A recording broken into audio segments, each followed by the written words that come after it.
So we have a pretty big double game week 26 coming up, and I am free hitting for game week 26 because I believe to attack 11 players playing twice is going to be more valuable than, for example, a triple captain Mo Salah chip or potentially a bench boost. But I am going to explain that. Of course, it is still team specific. So on the screen now, I'm going to show you guys what will be my game week 2017, what I revert back to. So I have been planning this for a long time. So I'm not saying to everyone, go out there, use a free hit because for game week 26 and attack the doubles, because it might not work for you. I've been planning this for weeks now, so I don't have 3 Liverpool players to worry about for game week 27's blanks. I don't have any Arsenal players to worry about blanking. I don't have any Chelsea players anymore to worry about blanking for game week 27. So it is still variable and depends on your squad. So you can see for game week 27, the reason why I thought don't free hit in 27, which a lot of people are going to do just so they have a good 11 to get out there in that game week. I thought attack 11 players playing hopefully twice is going to pay off more if I plan a little bit long term and have still a pretty good game week 27. So my game week 27 squad is still going to have Edison in goal with Guaita on the bench, both with a fixture. I'm going to have Varane.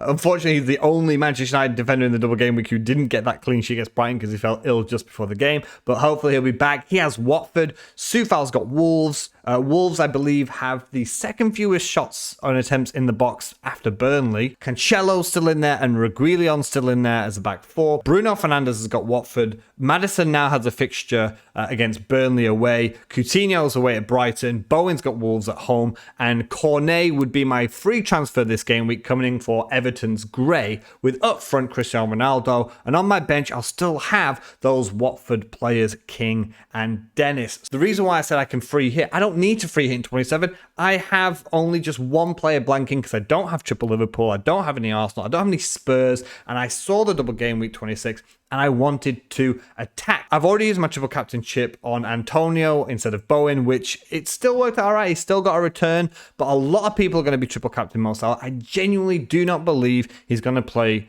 both times 90 minutes, but I still think it could be valuable to use a triple captaincy chip because if he plays one of those 2 games, he could, of course, be extremely dangerous. But even if I had the triple captaincy chip, I would still have planned this way and would be free hitting in game week 26 because I just think if I take my 11 players doubling twice, I'm banking on that being not only better than what my current squad would be, because a lot of the players I have now don't double in game week 26, but also outscores whatever Salah gets with a triple captaincy chip. And I've said before, I believe the bench boost and the triple captaincy chip are sometimes just more based on luck than what actually you're planning for. I think a bench boost can sometimes hinder you because you'll hold on to players or put a lot of money on your bench just so you can have 1 week of a hopefully half decent bench boost.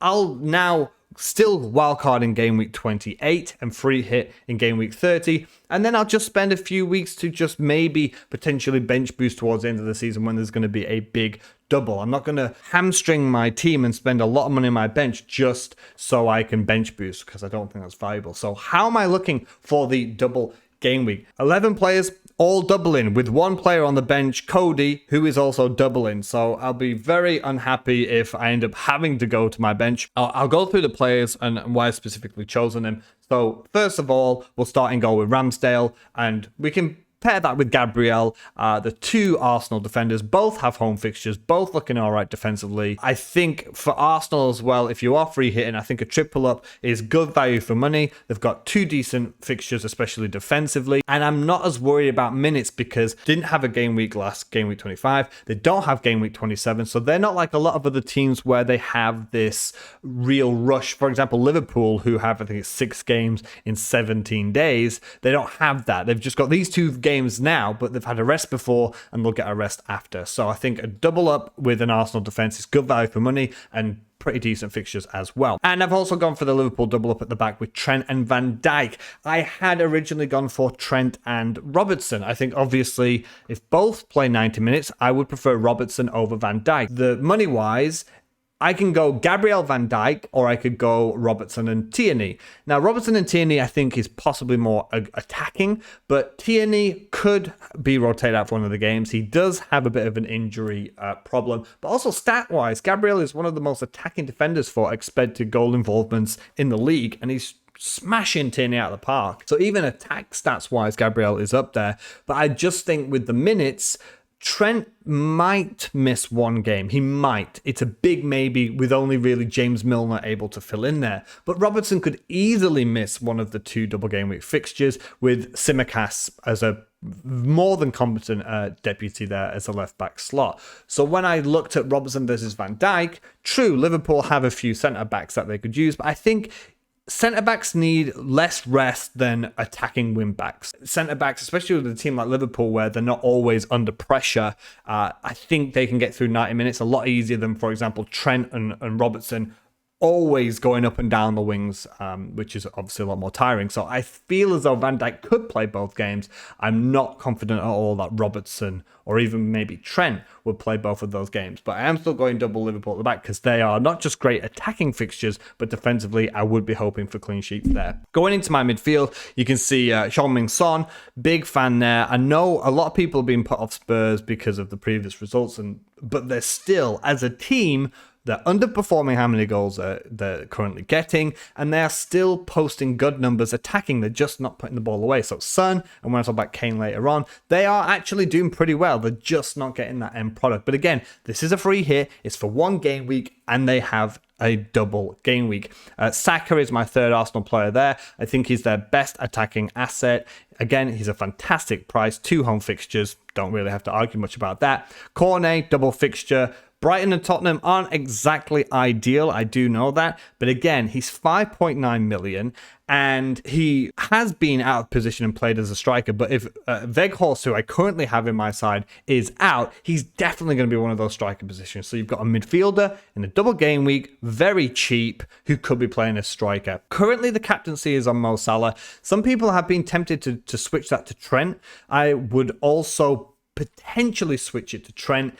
I'm just thinking, though, that even if Mo Salah plays one of those 2 games, he could do some damage. And now his ownership's back over 50%. I think, to be honest, Salah and Trent aren't, whichever one you captain or whichever one you don't, I think it is 50-50. The ownership within your team is probably going to be over 100% anyway, or around 100%. So whichever one you don't captain, you'll have them and they won't really get you many points. Salah's going to be the biggest captaincy easily this week, and he's probably going to be potentially even over 200%. It's going to be crazy, but I still think Salah is the best captaincy option. If I did want to risk it, I'd still probably go to Liverpool and I'd probably go to Trent. Probably won't go to a Spurs player.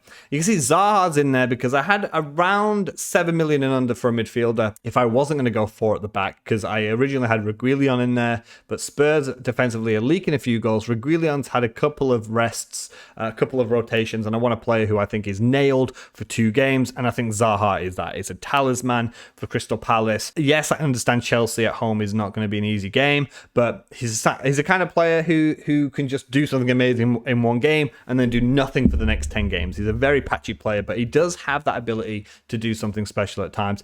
But that second fixture, he's got Watford away. So I think Crystal Palace have a decent double game week. But again, it's a player with 2 games, and a lot of the players that I've got don't have particularly high ownership. So this is an attacking move of players with double game weeks. Up front, Weghorst is there now. Going to have to wait for the extent of the injury. I mean, if he misses the Brighton game, I'm not going to have him for one match against Spurs. Possibly switch that to Edouard at Crystal Palace. But again, I'm a little bit worried about minutes there. So there could be a jiggle around here, and I could end up going to a 4-5-1 if Weghorst is not going to be playing in that Brighton game. And then, of course, Harry Kane. I said this before. Year on year, he overperforms his stats. He's massively underperforming his stats now, but he's starting to look a little bit more like himself. And he's well up there with shots and expected goal involvement and expected goals and things like that. So stat-wise is there. Eye test-wise, he's starting to improve. I know they had a poor game against Wolves, but double game week, I don't expect a lot against Man City. I do expect him to do something against Burnley if they still want to be in the top 4. Foster sat on the bench. Again, hopefully I won't need him, but he's got a double game week. Cody is there as well. This is how I'm looking right now. I just feel as though this is an attacking move. I know a lot of people will have, I believe I saw the average from live FPL was something like the top 10k had something like 6.5 double game week players. And I've got 11. So you think, well, you know, you've only got 3 or 4 more players than everybody else. But it's the quality of those double game week players. I don't think a lot of people have got the 2 big boys at Spurs, triple Arsenal and triple Liverpool, because next game week Arsenal don't play, Liverpool don't play, so they'll free hit in 27 just to get 11 players out there and not attack a double game week. And also with the say they've got 6 or 7 double game week players, I'm telling you, like, when I say about having both Spurs players, for example, a lot of people won't have that. And their double game week players will be like Foster, Dennis, King, maybe like Brownhill, who's been their third sub forever kind of situation. So when it says people have maybe on average 6 double game week players, I don't think that they've got the quality of double game week players, which I currently have. This would be my 26 side. So if you look at my game week 27 side, if people are free hitting in this game week, Manchester United have Watford. I've already got triple Manchester United. Everton, Man City have Everton, so people will be going probably for Man City in their free hit. I've already got Edison and Cancelo, so yeah, I might not have Foden or Kevin De Bruyne, but I don't think a lot of people do. And there's still rotation risk there. People might be free hitting in some some Spurs players because they're against Leeds. I might miss out on that free hit. But again, I'm free hitting where players are having 2 matches. People are free hitting with players that are only going to have 1 because they've got a lot of Arsenal and Liverpool players or some Chelsea players or some Arsenal players, which I don't have. I still think attacking a double game week, with 11 players potentially playing 22 fixtures is better than free hitting with all your players having 1, potentially 2 fixtures if you're going to go down the Burnley route there. That's how I'm going to look for this game week. Game week 26, double game week. There could be 1 or 2 changes, if I listen to some team news or there's some big hints from Klopp, for example, that says, Salah is going to need a big rest here, or Trent is not going to play the night. If there's some official news, this could change, but that's my idea about the double game week as well. Just a very, very quick review. Thank you, Bruno Fernandes, for getting that goal in the 97th minute as my captain. I did have triple United. Again, just unlucky. The only Manchester United defender. You've got Maguire, you've got Varane, you've got Dalot, you've got Shaw. I went for Varane because I thought he's the most nailed. Sick in the warm-up, didn't get the clean sheet against Brighton. And then Bowen again, absolutely fantastic. What a man. Captain hero from game week 24, and now game week 25 getting 13 points. Ronaldo, Bruno, the triple up United seemed to pay off. A lot of people had David De Gea or another Manchester United defender like Shaw or like Diego Dalot. It worked out pretty well. So far, I'm 106,000k. I'm hoping this attacking move, and if I can get through game week 27 without people free hitting with Kevin De Bruyne and him going crazy, should be inside the top 100k. And then wildcard game week 28. So a lot of chips I'm using between now and game week 30. So 26 double game week, 27 nothing, 28 wildcard, and 30 free hit is going to be the plan. And then some point towards the end of the season, when the stars align and there's a nice big double game week, that's when the bench boost will come out. So let me know in the comments below what you think about the double game week 26 plan. Have a look at your team. If you've got like 11 decent players out in game week 27, why are you not going to free hit if you've got 2 free hit chips left? How late are you going to play your wild card? I've mentioned in previous videos about how I feel about the chip strategy towards the end of the season, especially if you've got all of them remaining. I feel as though a late wild card is just not the right move. It just feels like it's a waste. You can set yourself up, I think, really nicely if you wild card in either 28, 29, or 30, or 31 if you really need to save a free hit for game week 30. So hopefully you enjoyed it, guys. If you did, leave a like and subscribe. And as always, have a good one.